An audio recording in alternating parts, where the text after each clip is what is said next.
Malamig. Lamig na ako. It's 9:14 in the morning.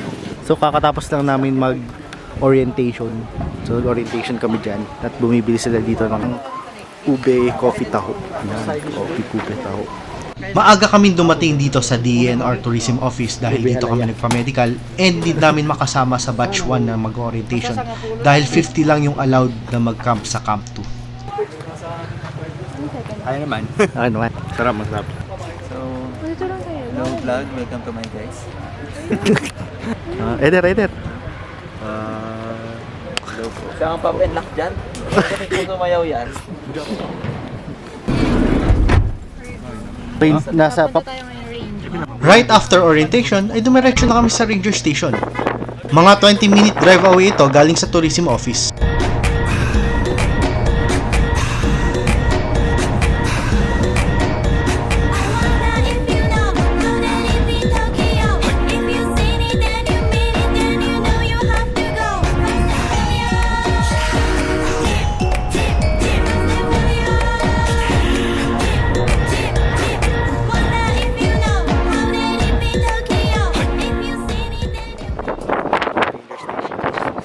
Hi everyone, nandito na kami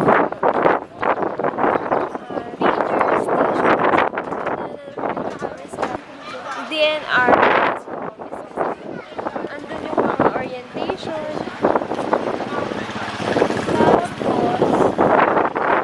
kami kukuha ng fencer. Ang Babalak Ranger Station ang major jump-off ng Ambangig Trail, which is the easiest trail going to summit, kung saan nasa 2,340 meters above sea level ka na agad. So, pupunta po kami sa kainan. Kasi kakain po muna kami at it's 10 o'clock. Frozen barbecue! Dito namin unang naranasan kung gaano kalamig sa Mount Pulag. Ranger Station. Wow. Iisang kainan lang nakita namin dito sa Ranger Station. Itong karinderya na ito. Ang sinigang na to is worth 130 pesos kasama na ang kanin. And 20 pesos naman para sa kape. Ang breakfast namin is sinigang.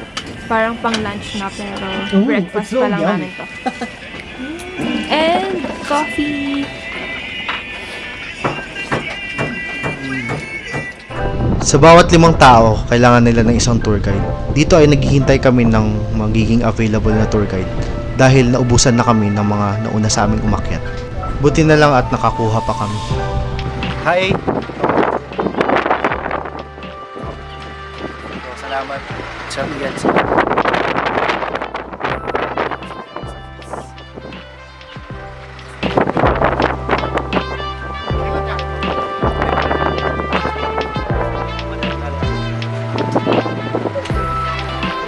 Sa part na to ay nagsimula na kaming umakyat papuntang Camp 2. Nagsama-sama kami dito para makilala ang aming mga tour guide. Hi, bakit na po kami ngayon? Nagsisimula na kami. Saan kami aabot? Sa Tayabat, sa Camp 2. Thank you Brown Trekker sa aming sponsor. Yeah, it's all brown checker. Trekker, yay! Oo, Brown Trekker. Oh, Brown Trekker. First time. First time. Mother.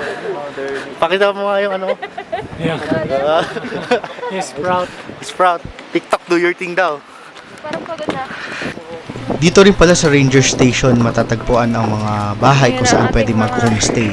Hiker Kung hindi list. nyo prefer mag-camping, pwede kayo mag-homestay dito sa Ranger Station. Ay, take 5!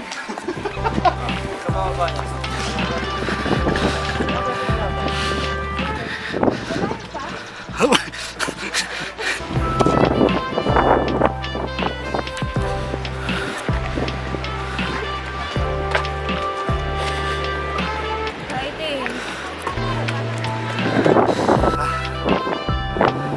Start kami mag-hike ng 11:30 na po.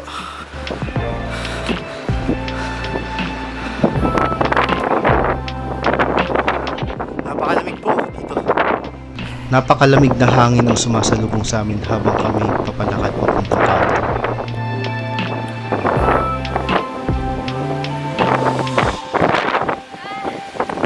2. Medyo di namin ramdam ang tirik ng araw dahil sa lamig ng hangin nararamdaman namin. Or 11. Wala lang yun, ah.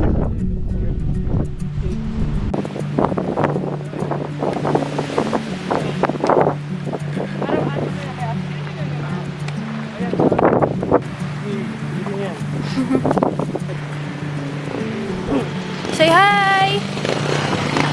Si Kuya Rocky pala ang aming organizer para sa akit Side na pwede ito. sila magbunot? I-like nyo ang kanyang Hanggang page na camping Rocky sila Outdoors. Medyo Pwede sila kakastart lang magbaba. namin ng trail. Gusto lang napapagod ako, pero ang sakit na ng likod ko.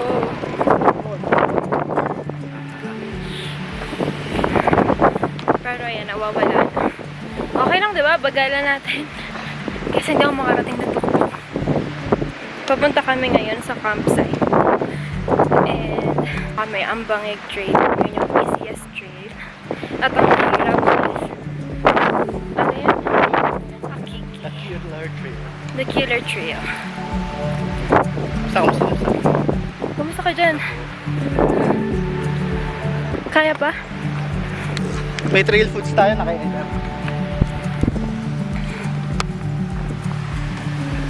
Isa po sa mga challenge dito sa Mantpulag ang mga muddy trails. Para panoorin. Ay. So mauna po tayo para po mabidyohan natin sila.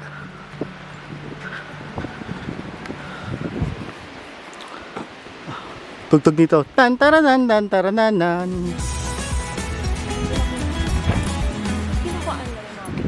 Ating bulaklak. May bulak. Dali mo na kaya to, kaso bawal daw mamitas eh.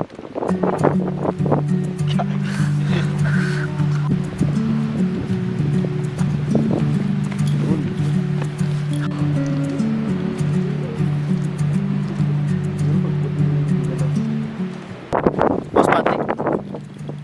So, nakakalahati na ata kami.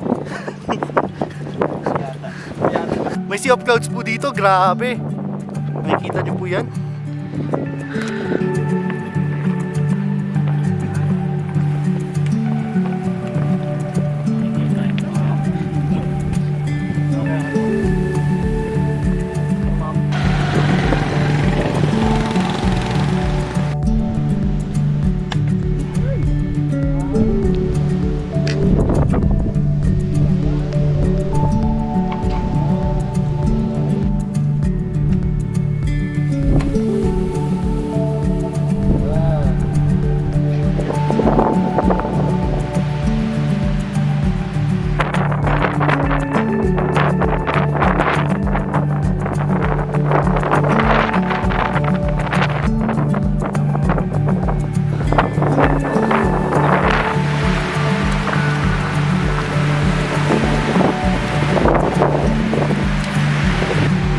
Ito,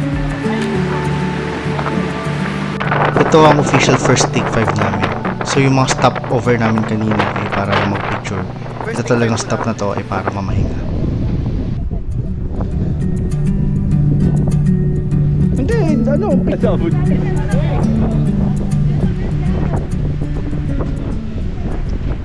Nakakailang kilometers na tayo? isa pa lang. Ha? Akala ko ano na lang. Nakalim na lang tayo. Isa pa lang. Ayan, medyo napapawi ang ating pagod. Hindi siya steep, ano nga lang. Medyo mahabang lakarin. Eh, nakakapagod kasi may additional weight dahil sa bag. Pero alam nyo ba, araw-araw na naglalakad from office to bahay, from bahay to office in prep for this. So, sana it helps. Kasi grabe yung sa ulap namin, as in biglaan lang yun. Walang preparation. As in biglang, okay, hike tayo. Eto, somehow naman mag-prep tayo. Sobrang lamig. Ilan kaya ano to? Diretso lang daw. Diretso lang daw. Diretso lang daw. Uy, kanan daw.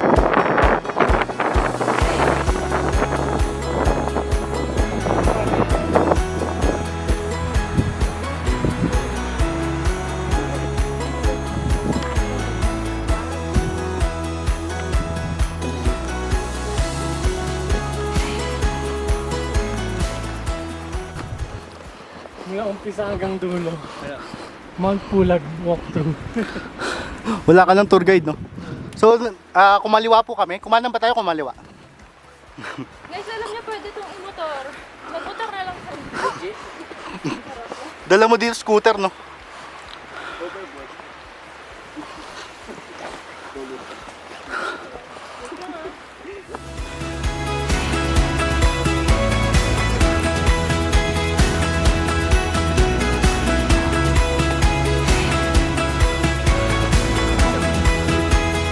Dahan-dahan may madulas.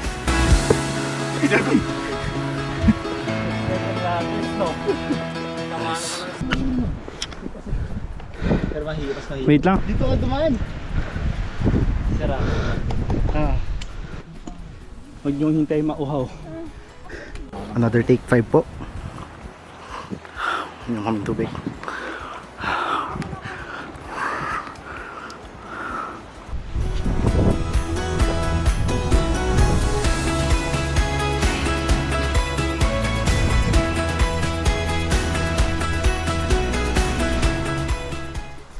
Sige, go lang po kayo.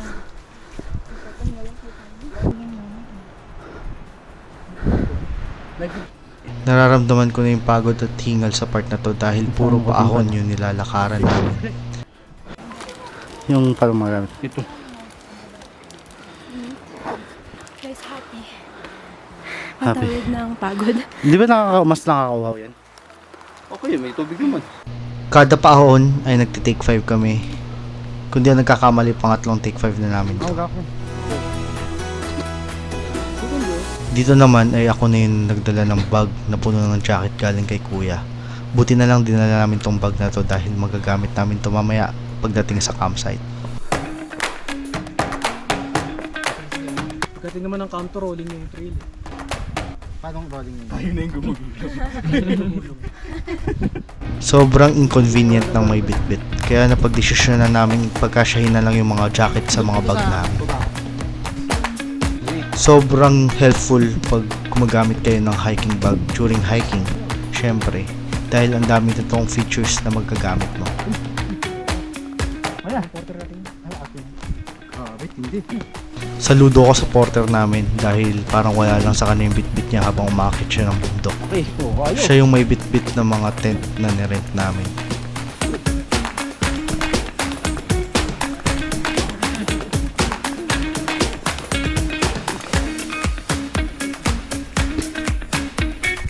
Ay, ito na lang.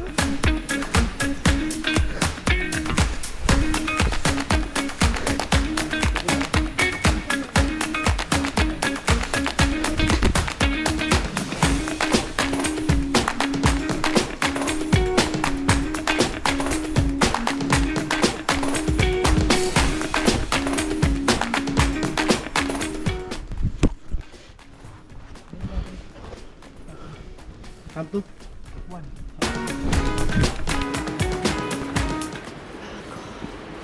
Sobrang lakas na ng kubak ng puso.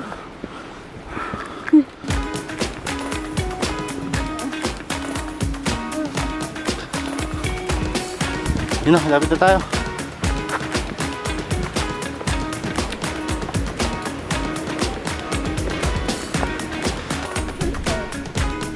Wala yan.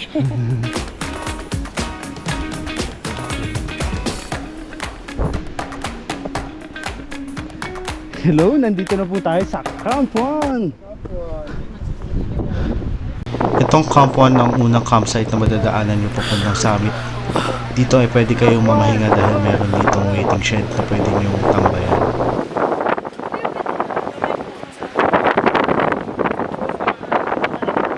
So ayan po, medyo umambon kaya nag-prepare po kami. Tsaka sobrang lamig na po. Hindi ko na kaya nang walang gloves. So naglagay na po kami ng mga rain covers. So ayan. Dire-diretso na lang naman, no? Opo. Wala namang ano. So dire-diretso na lang daw. Pero kung may signage dyan na may lusod,